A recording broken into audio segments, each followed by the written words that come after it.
Dear students, हम Sumit sir और मैं लेकर आए हूँ आरसीसी का लेक्चर नंबर 6। देखिए, आरसीसी के पिछले लेक्चर में हम लोग यूनिट 6 शुरू किए थे जिसका नाम था डबली रीइंफोर्स्ड बीम। और इस यूनिट 6 का हम लोग पूरा जो डबली रीइंफोर्स्ड बीम है उसका पूरा थ्योरी समझे थे और उसका कॉन्सेप्ट समझे थे। ये देखे थे कि डबली रीइंफोर्स्ड बीम की आवश्यकता कब पड़ती है और उसका मोमेंट ऑफ रेजिस्टेंस क्या होता है, उसका डायग्राम कैसे बनता है और फिर उसका न्यूट्रल एक्सिस कैसे निकलता है। ये सब हम लोग सीखे थे। ठीक है, आज हम लोग सीधे उस चीज़ पे आते हैं जो एग्जाम में पूछा जाता है, और ये है टाइप ऑफ प्रॉब्लम। न्यूमेरिकल आता है जनरली, तो type of problem doubly reinforced beam के दो प्रकार के होते हैं, दो ही तरह के न्यूमेरिकल आते हैं। ठीक है, तो एक आता है टाइप 1 प्रॉब्लम, और ये जो टाइप 1 प्रॉब्लम है ये बहुत ज़्यादा इंपॉर्टेंट है। मैं इसको मोस्ट इंपॉर्टेंट कैटेगरी में रख रहा हूँ, इसको मैं लिख रहा हूँ मोस्ट इंपॉर्टेंट। देखिए, दो तरह के प्रॉब्लम होते हैं। एक होता है एनालिसिस प्रॉब्लम जिसमें मोमेंट ऑफ रेजिस्टेंस निकालना पड़ता है, और एक होता है डिजाइन प्रॉब्लम जिसमें AFT AFC निकालना पड़ता है। तो टाइप 1 प्रॉब्लम इसको मैं लिख रहा हूँ मोस्ट इंपॉर्टेंट। डबली का जो टाइप 1 प्रॉब्लम है ये बहुत ज़्यादा एग्जाम में पूछा जाता है। ठीक है, तो इसको आप ध्यान दीजिएगा। मोमेंट ऑफ रेजिस्टेंस निकालने वाला क्वेश्चन सिंगली की बजाय डबली का ज़्यादा पूछा जाता है, बहुत बार आया है। और डिजाइन का क्वेश्चन सिंगली का ज़्यादा आता है, ये भी ध्यान रखिएगा। ठीक है, लेकिन मोमेंट ऑफ रेजिस्टेंस क्वेश्चन डबली का बहुत एग्जाम में आया है। तो टाइप 1 प्रॉब्लम इसमें आपको क्या क्या दिया, ये एनालिसिस प्रॉब्लम है। एनालिसिस माने होता है विश्लेषण करना, यानी वही मोमेंट ऑफ रेजिस्टेंस निकालना। ठीक है, इसमें आपको क्या क्या दिया रहेगा, तो इस प्रॉब्लम में बीम का डिटेल दिया रहेगा। बीम डबली जो बीम है उसका डिटेल दिया रहेगा, सेक्शन डिटेल, और आपको कहेगा कि इसका मोमेंट ऑफ रेजिस्टेंस निकालिए। तो मतलब आपको बी दिया रहेगा, डी दिया रहेगा, AST दिया रहेगा, ASC दिया रहेगा। ठीक, और एक और इंपॉर्टेंट चीज़ दिया रहेगा डी डैश। ठीक है, बी दिया रहेगा, डी दिया रहेगा, ST दिया रहेगा, SC दिया रहेगा, डी डैश दिया रहेगा। याद है ना डी डैश क्या होता है?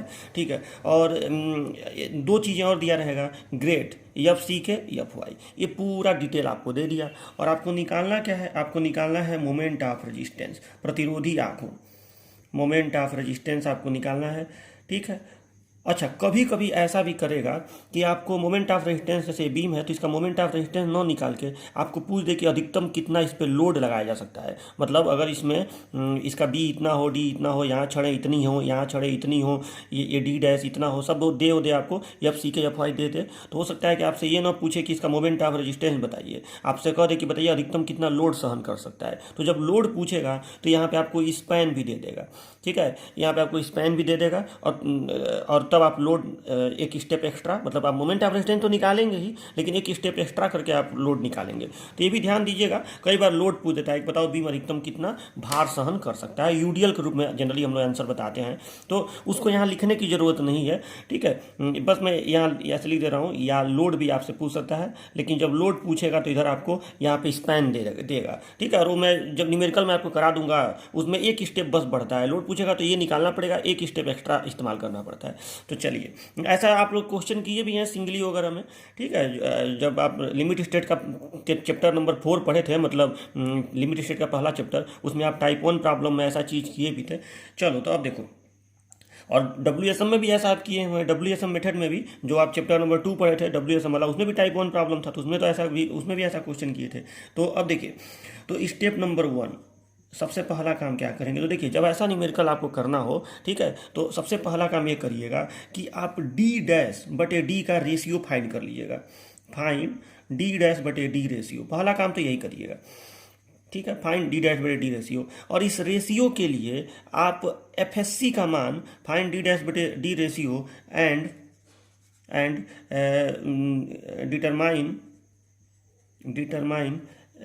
Determine FSC from table.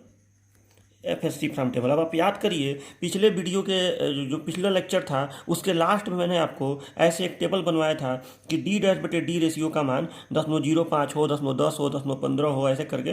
तो इधर स्टील के तीनों ग्रेड के लिए, FY 250 के लिए, FY 415 के लिए, और FY 500 के लिए D' का मान कितना होता है, ये मैंने आपको उसमें बताया। जैसे इसके लिए 217 बताया है मैंने, कुछ भी हो 217 ही होता है। इस ऐसे बताया है आपको कि D' का मान कितना होता है। इससे अगर आपको D' का मान मालूम है, ठीक है, तो आप बता सकते हैं कि FSC का मान, जैसे मान लो कि FSC का मान इस स्टील वाले ग्रेड के लिए FSC का मान 217 होगा। ये FSC है क्या, तो यहाँ पे जो छड़ें लगाई गई हैं उनका स्ट्रेस है कि उनमें कितना स्ट्रेस डेवलप होगा। स्ट्रेस इन कॉम्प्रेशन स्टील है ये। ठीक है, यहाँ पे तो FY डेवलप होता है नीचे, और यहाँ कितना डेवलप होगा, चूंकि ये थोड़ा कंप्रेशन में छड़ें थोड़ी कमज़ोर होती हैं, तो यहाँ पे जितना डेवलप होगा, यहाँ पे अगर 250 आएगा तो यहाँ पे 270 ही आएगा, ये कहने का मतलब है। तो इस टेबल से आप देख लीजिएगा, ठीक है।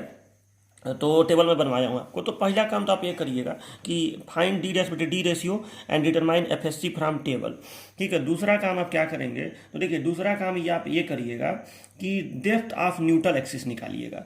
Find depth of neutral axis, ठीक है, डेप्थ ऑफ न्यूट्रल एक्सिस, और इसको मैं लिख दे रहा हूँ actual depth of neutral axis, ठीक है, actual depth of neutral axis XU, actual depth of neutral axis XU. अब ये कैसे निकलेगा, तो आपको पिछले लेक्चर में मैं इसका फॉर्मूला बताया था। क्या फॉर्मूला बताया था, तो ये फॉर्मूला बताया था 0.87 F Y into A S T minus F S C into A S C upon 0.36 F C के इंटू बी। अगर आपको याद हो तो ये फॉर्मूला में बताया था आपको, ठीक है।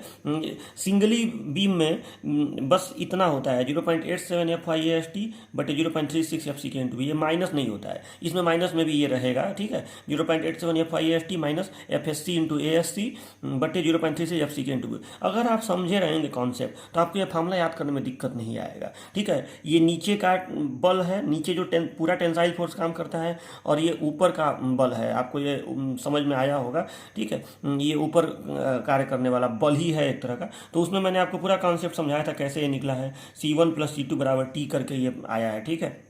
तो कहीं ना कहीं ये जो बल है ये C2 ही है, C2 एफएससी इंटू एएससी, ये C2 ही है। तो आपको ये समझ में आया होगा उससे, ठीक है। तो ये हो गया एक्स बराबर, इसमें देखिए आपको एफ वाई दिया ही रहेगा, AST में पहले ही बोला हूँ कि दिया रहेगा। हाँ, AST हो सकता है सीधे ना दिया रहे, आपको ऐसे दिया रहे कि छड़ों का व्यास इतना है और उनका संख्या इतना है, तो AST निकालना पड़ेगा उसमें, लेकिन निकल जाएगा। FSC ASC सब दिया रहेगा, FSC तो यहाँ निकला हुआ है देखिए, ठीक है। ASC आपको दिया ही रहेगा, FC के दिया ही रहेगा, B दिया ही रहेगा, तो XU निकल जाएगा।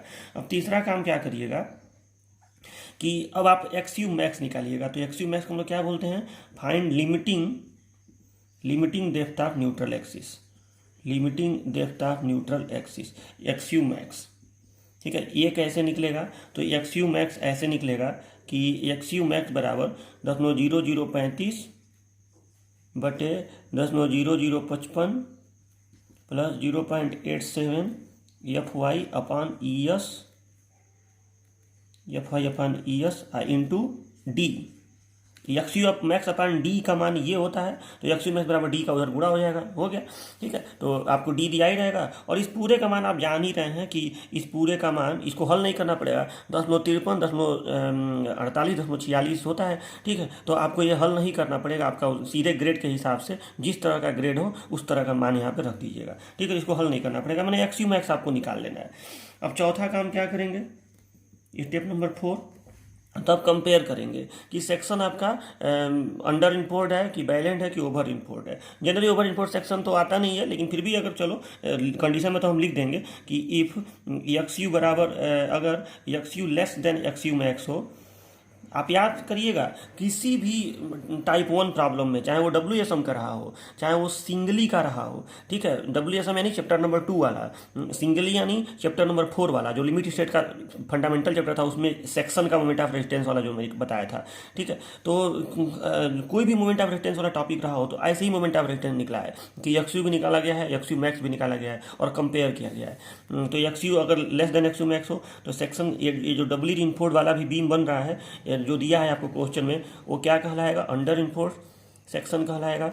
अगर XU बराबर XU मैक्स हो तो ये जो डबली इन्फोर्स बीम का सेक्शन है वो क्या कहलाएगा, बैलेंस सेक्शन कहलाएगा। और अगर XU greater than XU max हो तो ये जो डबली इन्फोर्स बीम का क्वेश्चन आपको दिया है ये ओवर इन्फोर्स सेक्शन कहलाएगा, ओवर इन्फोर्स सेक्शन कहलाएगा। चलिए, और अब लास्ट स्टेप, ये तो हो गया। अब आप देख लीजिएगा कि ये आ रहा है कि ये आ रहा है कि ये आ रहा है। अगर ये आएगा तो कौन सा फॉर्मूला लगाएंगे, अगर ये आएगा तो कौन सा फॉर्मूला लगाएंगे, अगर ये आएगा तो कौन सा फॉर्मूला लगाएंगे। ओवर जनरली नहीं आता है, लेकिन मान लो आ गया तो क्या लगाओगे, ठीक है। तो देखिए इसके लिए आप जो फॉर्मूला लगाएंगे वो मैं पहले बता रहा हूँ, इन दोनों के लिए आप सेम फॉर्मूला लगाएंगे, अभी मैं बता रहा हूँ कौन सा लगाएंगे। इसके लिए आप सेम फॉर्मूला लगाएंगे अंडर इन्फोर्स सेक्शन के लिए। तो देखिए कौन सा फॉर्मूला लगाएंगे, तो ये मैं बता रहा हूँ यहाँ पे। तो देखिए अगर अंडर इन्फोर्स सेक्शन आ जाए, स्टेप नंबर 4 हुआ था ना, तो अब स्टेप नंबर 5 जो लास्ट स्टेप है, तो अगर अंडर इन्फोर्स सेक्शन आ जाए, फॉर अंडर इन्फोर्स सेक्शन, तो आप देखिए क्या करिएगा। अगर अंडर इन्फोर्स सेक्शन आ जाए तो उस कंडीशन में आप लिखिएगा एम यू बराबर, आप कंक्रीट के मदद से जो फार्मूला बनता है, कौन सा formula, C1 × Z1 plus C2 × Z2, ये वाला फार्मूला। ठीक है, टी इंटू वाला फार्मूला मत लगाइएगा, क्योंकि देखिए टी इंटू आप जेड यहाँ नहीं कर सकते हैं, इसलिए कि ऊपर जैसे मान लो कि जब डायग्राम ऐसे बनता है, ठीक है, ऐसे मैं पिछले बार आपको कॉन्सेप्ट बताया था, तो यहाँ पे C1 होता है, यहाँ पे नीचे C1 होता है, ऊपर C2 होता है और यहाँ पे T होता है। तो आप T इंटू कौन सा करेंगे, Z1 करेंगे कि Z2 करेंगे, इसलिए T वाले का प्रयोग मत करिएगा। ठीक है, अब T वाले का प्रयोग करने के लिए आपको पता करना पड़ेगा कि ये C1 C2 का परिणामी कहाँ काम करेगा। तो उससे अच्छा है कि अंडर इन्फोर्स सेक्शन में भी आप कॉन्क्रीट का ही प्रयोग करिए। कौन सा formula, C1 × Z1 plus C2 × Z2। तो इसका पूरा विस्तार क्या हो जाएगा, ये तो फार्मूला है, लेकिन इसका पूरा विस्तार अगर आप करेंगे तो ये फार्मूला क्या बन के आता है, आपको याद होगा, मैं पिछले टर्म में बताया था ये आपको। तो 0.36 C1 × Z1 है ना, तो 0.36 FC के B × XU। ठीक है, XU का प्रयोग करिएगा। मैं ये बोल रहा हूँ कि अगर XU is less then XU max आया है, ठीक है, तो अंडर इम्पोर्ट सेक्शन हो गया। तो इसके लिए वो तो बस पता चल गया कि आपका जो न्यूट्रल एक्सिस है वो अंडर इम्पोर्ट है, यानी जो आपका XU है वो XU मैक्स से कम है। जैसे हो सकता है कि आपका जो XU आए वो 250 आए और ये 300 हो, तो आप 250 वाले का ही प्रयोग करिएगा। ठीक है, तो MU is equal to 0.36 FC के B × XU, C1 हो गया और D माइनस 0.42 XU, यही तो होता है। आप प्लस C2 × Z2, तो C2 कितना होता है, तो आपको मालूम है FSC × ASC, और इसका Z2 कितना होगा, D माइनस D डैश, होगा कि नहीं। देखो, अगर आपको डायग्राम याद है, ये जो डायग्राम है, अगर आपको ये याद है तो ये फार्मूला समझने में आपको तनिक सी भी दिक्कत नहीं होने वाली है, क्योंकि यहाँ होता है C2, यहाँ होता है C1, ये दूरी D डैश होती है, ये दूरी 0.42 XC होती है और ये टोटल दूरी D होती है। तो इसके बीच का ये डिस्टेंस क्या हो गया, D माइनस 0.42 XU, और ये डिस्टेंस क्या हो गया, D माइनस D डैश, और केवल बल का C1 × Z1 और C2 × Z2 कर देना है। तो ये फार्मूला आप प्रयोग करिएगा अगर अंडर इन्फोर्स सेक्शन हो तो। अच्छा, अगर सेक्शन बैलेंड या ओवर इन्फोर्ड हो, ठीक है, बैलेंड हो या ओवर इन्फोर्ड हो, तब आप क्या करिएगा, दोनों कंडीशन में एक ही फार्मूला प्रयोग करना है। ठीक है, यानी ये कि बैलेंड के लिए अलग करना है, ओवर के लिए अलग करना है। अगर बैलेंड हो, ओवर इन्फोर्ड हो, क्योंकि देखिए बैलेंस से अधिक मोमेंट ऑफ रेजिस्टेंस तो हो ही नहीं सकता है। जो बैलेंस सेक्शन का आएगा, MU लिम जिसको कहते हैं, उससे ज़्यादा तो अब ये नहीं है कि ओवर इन्फोर्ड है तो उससे भी ज़्यादा मोमेंट ऑफ रेजिस्टेंस आ जाएगा, वो तो सीमांत है ही, उससे ज़्यादा मोमेंट ऑफ रेजिस्टेंस नहीं हो सकता है। तो इसको MU लिम लिख दे रहा हूँ मैं, चाहे बैलेंड में आए और चाहे ओवर इन्फोर्ड आए। तो इसके लिए आप क्या करेंगे, तो इसके लिए एक ही काम करेंगे, इसी फार्मूला में जहाँ भी XU आया है वहाँ XU मैक्स कर देंगे। ठीक है, अगर आपका ये कंडीशन आ जाए, अगर आपका XU मैक्स के बराबर हो, चाहे आपका XU मैक्स से ज़्यादा भी आए, तो भी आप इस फार्मूला में, चूंकि वो बैलेंड या ओवर इनपुट हो गया, तो XU की जगह पे XU मैक्स रख के और निकाल दीजिएगा। तो उसको MU लिम बोलेंगे, क्योंकि वो अधिकतम मोमेंट ऑफ रेजिस्टेंस होगा। तो 0.36 FC के B × XU मैक्स केवल कर देना है, D माइनस 0.42 XU मैक्स, अब प्लस ये तो रहेगा ही, ये तो जो है सो रहेगा, FSC × ASC × D minus D dash. तो ये प्रॉब्लम का सॉल्व हो गया। ठीक है, हो गया, इसी के साथ ही ये कंप्लीट हो गया। अच्छा, एक स्टेप मैं और बढ़ा रहा हूँ कि अगर लोड पूछे, ठीक है, इफ़ या पूछ दे फॉर मैक्सिमम लोड, कि अधिकतम लोड कितना वो सहन कर पाएगा, ठीक है, या ऐसे पूछ दे कि इसकी भार वहन क्षमता बताइए, तो फॉर लोड अगर आपसे W पूछ दे तो आप W कैसे निकालेंगे। तो इसके लिए आप जो MU या MU लिम जो भी निकला है वो तो कोई एक ही तो निकलेगा, तो आप ऐसे MU बराबर WL²/8 करिएगा, और इससे आपको L दिया रहेगा, W सॉल्व कर लिएगा। मात्रक का ध्यान दीजिएगा, ठीक है, जनरली MU का आंसर इस मात्रक में बताया जाता है किलो न्यूटन मीटर में। ठीक है, MU का आंसर इस मात्रक में दिया जाता है, या न्यूटन मीटर में, किलो न्यूटन मीटर में दीजिए चाहे न्यूटन मीटर में दीजिए। ठीक है, न्यूटन मीटर में भी आप देख सकते हैं, और W का आंसर इस मात्रक में दिया जाता है किलो न्यूटन पर मीटर में। ठीक है, तो ये देख लीजिएगा, मात्रक अपना ला लीजिएगा। अगर लोड पूछेगा तो एक स्टेप बढ़ा दीजिएगा, नहीं पूछेगा तो इसको बढ़ाने की जरूरत नहीं है। तो मैं इस पर अभी आपको न्यूमेरिकल दूंगा। ठीक है, तो ये हो गया आपका डब्ल्यू इन्फोर्ड बीम का मोमेंट ऑफ रेजिस्टेंस। तो देखिए, ये बहुत ज़्यादा इंपॉर्टेंट टॉपिक है, न्यूमेरिकल इसका आपको मिलेगा ही मिलेगा। तो मैं भी बताऊंगा कि न्यूमेरिकल में आपको बस यही सारा चीज़ दिया रहेगा। तो न्यूमेरिकल कैसे रहेगा वो मैं आपको एग्जैक्ट न्यूमेरिकल दे के बताऊंगा। ठीक है, और आपको सॉल्व करके दिखाना रहेगा। तो चलिए, ये तो पहला टॉपिक कंप्लीट हो गया, टाइप 1 प्रॉब्लम। तो देखिए डियर स्टूडेंट्स, अब आपका जो टाइप 2 प्रॉब्लम है डब्ल्यू रिइंफोर्स्ड बीम का, वो है डिजाइन प्रॉब्लम। ठीक है, तो देखिए डिजाइन प्रॉब्लम में आप क्या करेंगे। डिजाइन प्रॉब्लम में आपको क्या क्या दिया रहता है। तो देखिए डब्ली का प्रॉब्लम हो, डब्ल्यू रिइंफोर्स्ड बीम का, तो उसमें आपको पता है कि उसमें गिवन बी और डी दिया रहता है। भाई देखिए डब्ली के प्रॉब्लम में बी और डी निकालने की जरूरत नहीं पड़ती है, क्योंकि इसका तो डिफिनीशन यही है कि आपको गिवन बी एंड डी में केवल एस टी और एस सी ज्ञात करना है। अगर बी और डी नहीं दिया हो तो आप सिंगली का डिजाइन करेंगे, जो मैं आपको पढ़ा चुका हूँ। ठीक है, मतलब आपको लिमिट स्टेट वाले चौथे चैप्टर में मैंने टाइप 2 प्रॉब्लम पढ़ाया था। लिमिट स्टेट वाले चौथे चैप्टर में टाइप 2 प्रॉब्लम, उसको आप देख लीजिएगा कि अगर आप सिंगली बीम का डिजाइन कैसे करते हैं। ठीक है, अगर आपको कहे कि इतना मोमेंट सहन करने वाला है या इतना लोड सहन करने वाला बीम का डिजाइन करिए, तो आप सीधे उसका डिजाइन कर देते हैं। अगर आपको बी और डी नहीं दिया है तो आप सिंगली का डिजाइन करेंगे। आप बताएंगे कि बी इतना होगा, डी इतना होगा और इसमें इतना एस टी रहेगा। वो जो सेक्शन का डिजाइन करते हैं वो एक बैलेंस सेक्शन का डिजाइन होता है। तो चलिए, तो आप सीख चुके हैं। लेकिन अगर आपको बी और डी की पाबंदी लगा दे कि नहीं बी डी इतना ही रखना है और इस पर इतना मोमेंट सहन करवाना है, तो बताइए बीम का डिजाइन कैसे होगा। तो इस मैंने डब्ली के क्वेश्चन में ये तो श्योर है कि आपको बी और डी दिया रहेगा। ठीक है, तो बी दिया रहेगा, डी दिया रहेगा, तो गारंटी है। ठीक है, और क्या दिया रहेगा इसके क्वेश्चन में, तो आपको मोमेंट दिया रहेगा। ठीक है, कितना मोमेंट सहन करवाना है, यानी फैक्टर्ड मोमेंट दिया रहेगा। इसको मैं फैक्टर्ड मोमेंट क्यों लिख रहा हूँ, फैक्टर्ड मोमेंट यानी डिजाइन मोमेंट। ठीक है, एम यू दिया रहेगा।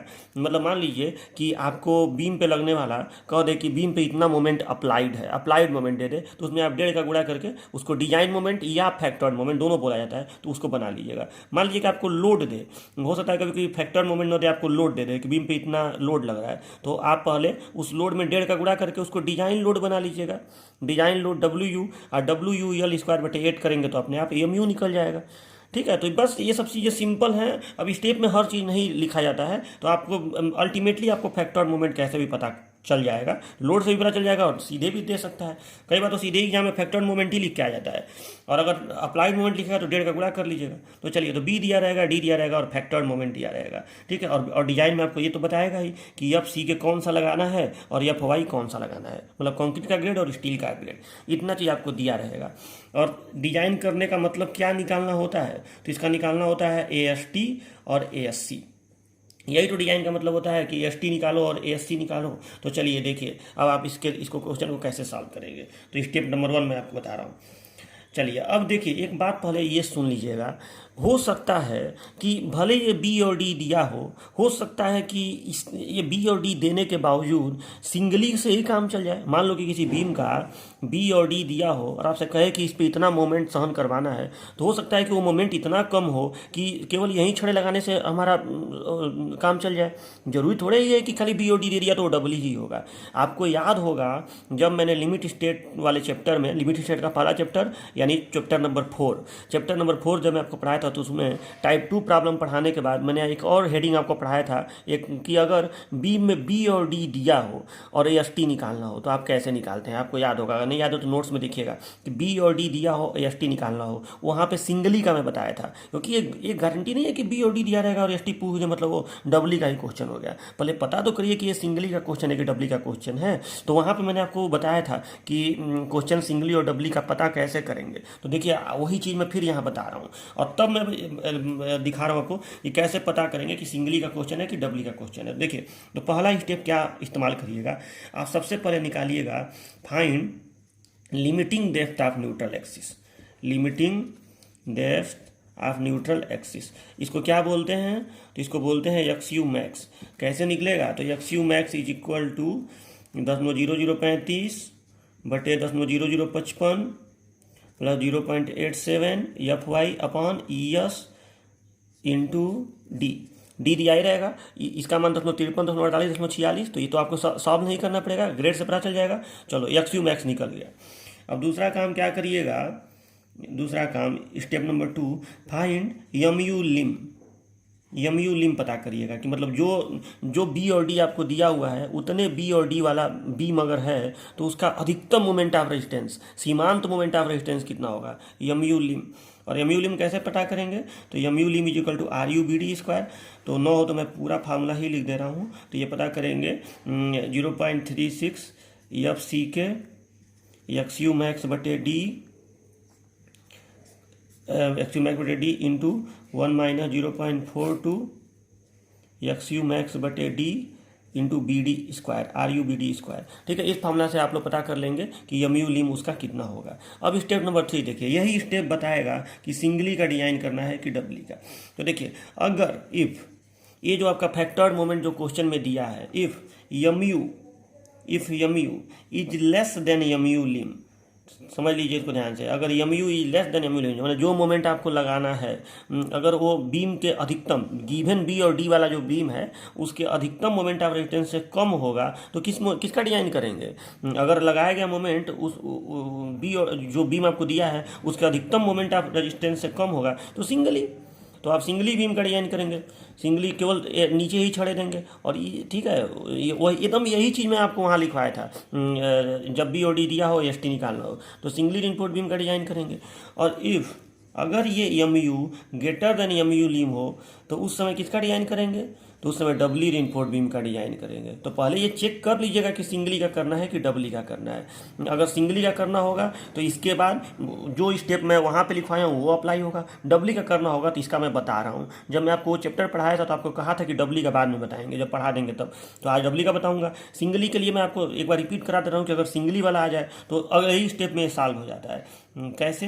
तो स्टेप नंबर 4 में खाली इतना करते हैं हम लोग कि ये वाला फॉर्मूला लिखते हैं कि एम यू बराबर, मतलब जो आपका डिजाइन मोमेंट है अगर एम यू लिम से कम आया है तो एम यू बराबर लिखेंगे क्या? स्टील वाला formula 0.87 F Y A S T into D into one minus F Y बटे एफ सी के इंटू एस टी बटे बी डी। आपको ये फार्मूला याद होगा। बस यही फार्मूला हम लोग लगा के और सीधे हम लोग इस द्विघात समीकरण से एस टी निकाल लेते हैं। यहाँ पे एम यू का प्रयोग करेंगे और द्विघात समीकरण बना के सिंगली का एस टी निकाल लेते हैं। तो अगर ये वाला है तो मैं आपको ये पढ़ा चुका हूँ, ऐसे एस टी निकल जाएगा। लेकिन वो तो मुझे नहीं पढ़ाना है ना, इसे मुझे पढ़ाना है कि ये वाला कंडीशन है तो क्या करेंगे। मतलब एम यू अगर ग्रेटर देन एम यू लीम आ गया, इसका मतलब क्या हुआ कि एक गिवन बी और डी में केवल यहाँ छड़ देने से काम नहीं चलेगा, आपको ऊपर भी देना पड़ेगा। यहाँ अगर आवश्यकता है ज़्यादा छड़ लगाएंगे तो सेक्शन ओवर हो जाएगा। तो ये तो मैं आपको डबली के कॉन्सेप्ट में बताया था कि डबली तभी लगाना पड़ता है जब आवश्यक मोमेंट ऑफ रेजिस्टेंस न मिले।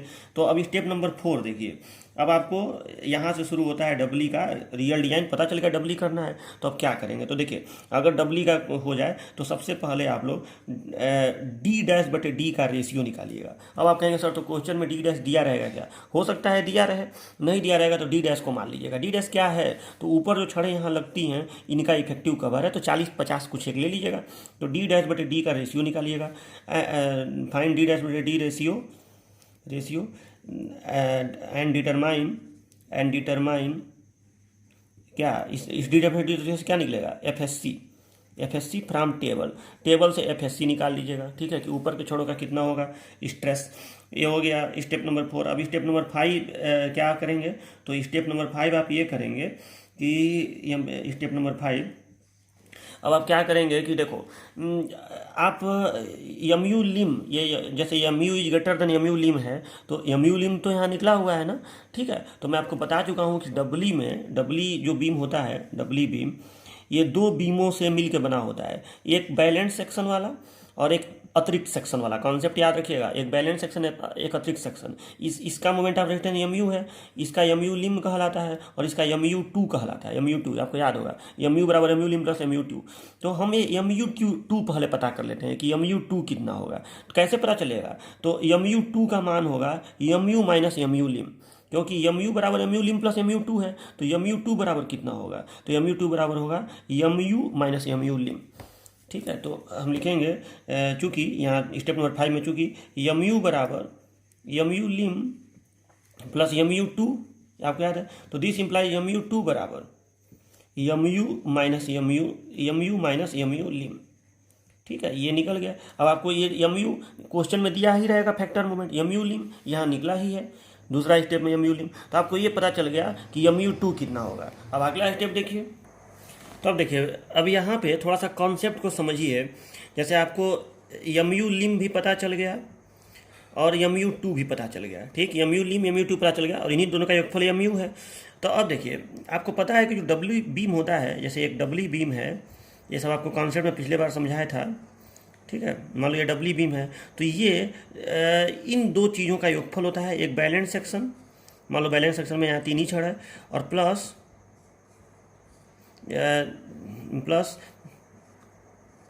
एक बैलेंस सेक्शन और एक अतिरिक्त सेक्शन। आपको बताया था मैं ठीक है। इसका moment of resistance M U lim कहलाता है, इसका moment of resistance M U two कहलाता है अतिरिक्त सेक्शन का, और ये इसका moment of resistance M U कहलाता है। अगर मैं स्ट्रेस डायग्राम दिखाऊं तो इसका तो डायग्राम इस तरह से बनेगा, इस तरह से, यहाँ पे C2 और यहाँ पे C1, आपको इनकी दूरियाँ पता है, ये D डैश और ये 0.42 XU, ठीक है। और यहाँ का ये T और इन दोनों के बीच की दूरी, ये दूरी Z1 और ये दूरी Z2, ठीक है। और ये टोटल दूरी D, ये टोटल दूरी यहाँ से यहाँ तक D आपको पता है। इसका अगर आप केवल मोमेंट ऑफ, इसका केवल आप डायग्राम बनाएं तो जाहिर सी बात है इसका डायग्राम ऐसे बनेगा, केवल इसका डायग्राम अगर आप बनाएं ये तो सेम ही रहेगा, ठीक है। तो केवल यहाँ पे C1 आएगा और यहाँ पे T नहीं आएगा, यहाँ पे T1 आएगा, ये ध्यान देने की बात है। यहाँ पे केवल C1 आएगा, यहाँ पे T1 आएगा, और ये दूरी D माइनस 0.42 XU होगी, ठीक है। और अगर आप इसका बनाएं, केवल इसका बनाए, तो ये भी मैं आपको पिछले टर्म में बताया था, ठीक है, कि यहाँ पे ऊपर यहाँ पे केवल C2 आएगा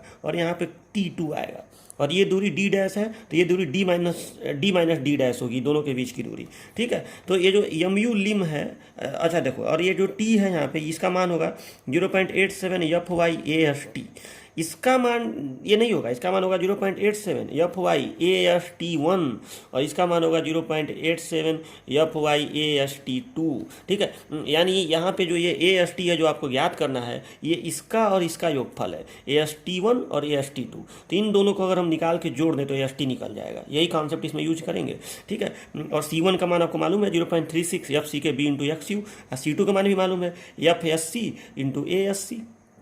चलिए, तो यही कॉन्सेप्ट हम लोग यूज करेंगे। तो हम लोग सबसे पहले मैं निकाल रहा हूँ कौन सा, पहले मैं AST1 जा रहा हूँ निकालने। तो ये बताइए, अगर मैं यहाँ पे मोमेंट ऑफ रेजिस्टेंस निकालूँ, मोमेंट ऑफ रेजिस्टेंस इसकी मदद से भी निकल सकता है, इसकी मदद से भी निकल सकता है, लेकिन मुझे चूंकि AST1 पता करना है तो मैं नीचे वाले की मदद से निकालूंगा। तो क्या हो जाएगा, T1 इंटू Z1, ठीक है, केवल इसका, यानी यम, और ये कितना होगा, एम यू लिम बराबर T1 into Z1, M U लिम बराबर T1 इंटू Z1, और MU2 बराबर, ये ध्यान दीजिए, इसका मोमेंट ऑफ रेजिस्टेंस MU2 बराबर, अगर मुझे नीचे वाली की मदद से निकालना हो तब तो T2 इंटू ये Z2 D minus D dash, ऊपर वाली की मदद से निकालना होगा तो C2 इंटू Z2, ठीक है। तो यही कॉन्सेप्ट हम यूज करेंगे। तो सबसे पहले मैं MU लिम लिखने जा रहा हूँ, MU लिम का फार्मूला, तो केवल MU लिम का ये वाला फार्मूला इस्तेमाल होगा, स्टील वाला यहाँ पे, ठीक है। तो देखिए, कॉन्सेप्ट पिछली बार काफ़ी अच्छे से मैं समझाया था, तो ज़्यादा समय उस पर देने की जरूरत नहीं है। देखिए, एम यू लिम बराबर, आप लिख सकते हैं एम यू लिम बराबर 0.87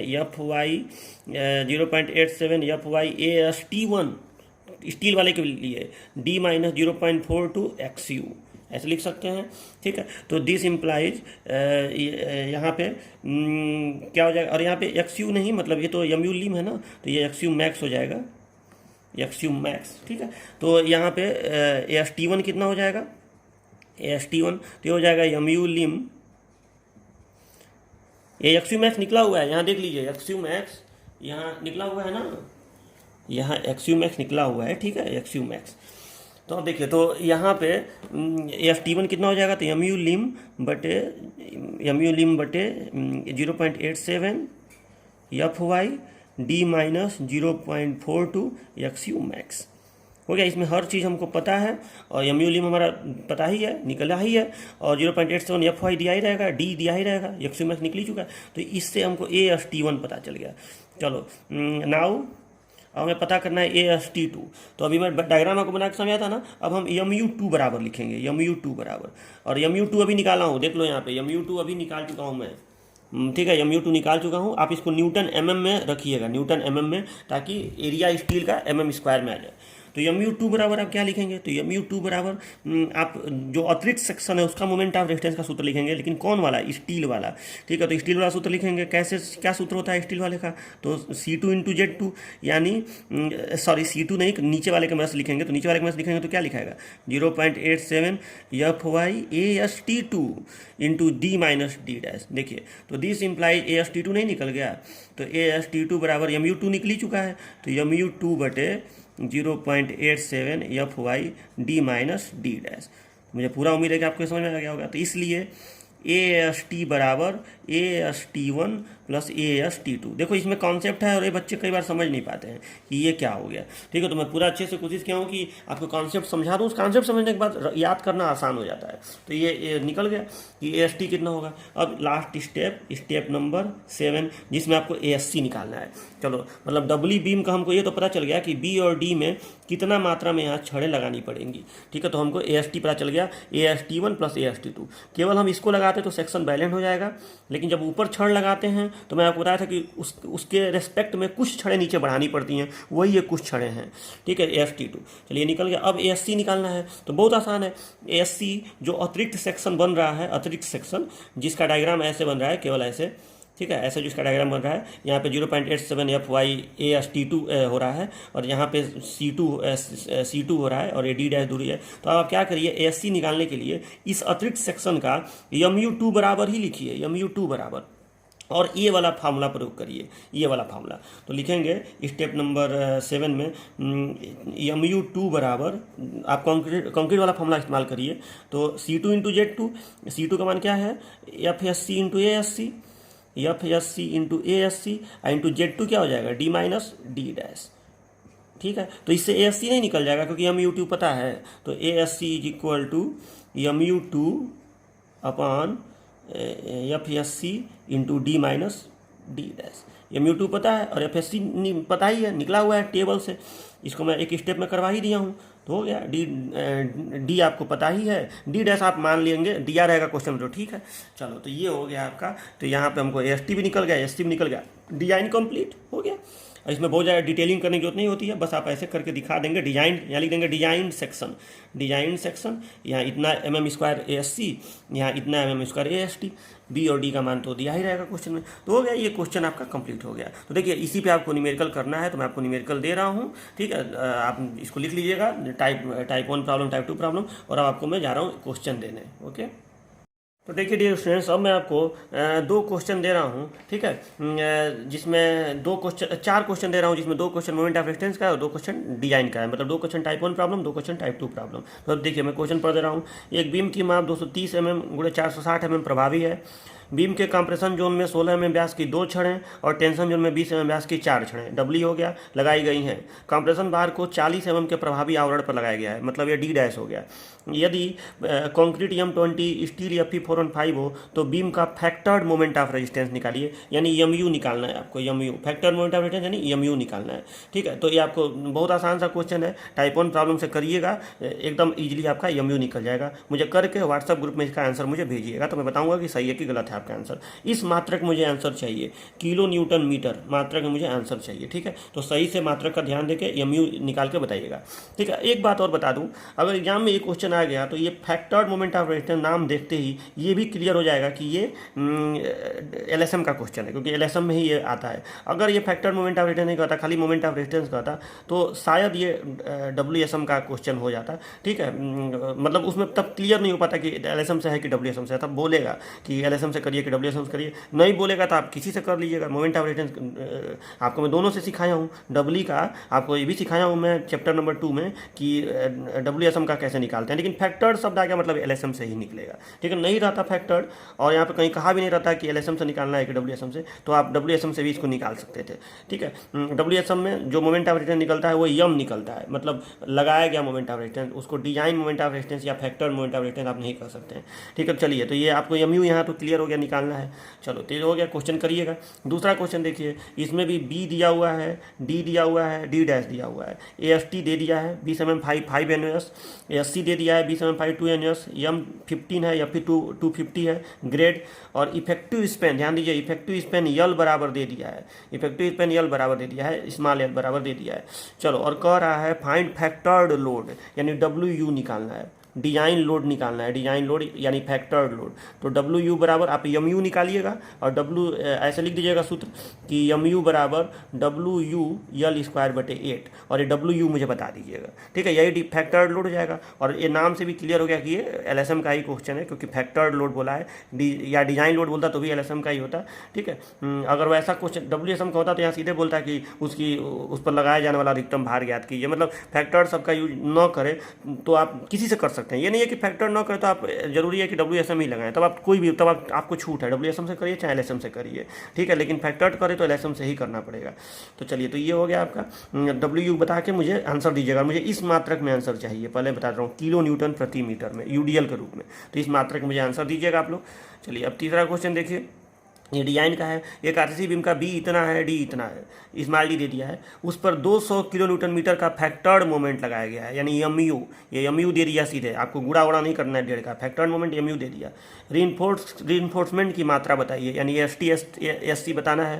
कंक्रीट M20, स्टील FE 415 तथा D डैश बराबर 50 लें, D डैश भी दे दिया है 50 लें। तो ये आप करके मुझे बताइएगा ST SC कितना रहा है मिलीमीटर स्क्वायर में। बहुत आसान है, MU दिया है इसमें। और लास्ट क्वेश्चन देखिए कि आपको इफेक्टिव स्पैन दे दिया है 5 मीटर, ठीक है, बी दे दिया है 250, स्मॉल डी दिया है 450, ठीक है, डी डैश भी दे दिया है 50। टोटल लोड है, देखिए WU फैक्टर्ड लोड नहीं है, टोटल लोड 40 किलोमीटर प्रति मीटर है, ठीक है। आपको M20 का प्रयोग करना है, FE 415 का प्रयोग करना है, और ST SC निकालना है, ठीक है।